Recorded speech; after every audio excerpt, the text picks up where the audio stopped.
Hello mga Mima, may ichichika ako sa inyo. Alam nyo ba may na-discover akong bagong bukas na kids shop dito sa may Pure Gold Junction, Cainta?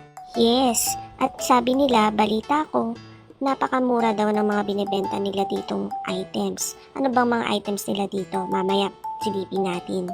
Pagpasok mo nga pala dito sa Pure Gold, kaliwa ka lang, tapos makikita mo na itong shop nila ng Amira's Clothing Collection.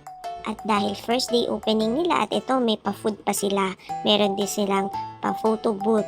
Pero syempre, ang labol natin dito is yung mga paninda nila. Tara, silipin natin. At ito nga, hindi ko alam kung ano unahing tingnan. At itong anak ko, ayan, inunang pamumulot ng mga coins galing sa blessing ni Father. May napansin nga pala ako dito. Karamihan dito may mga branded sila na mga damit at sapatos. By the way, meron sila dito from babies up to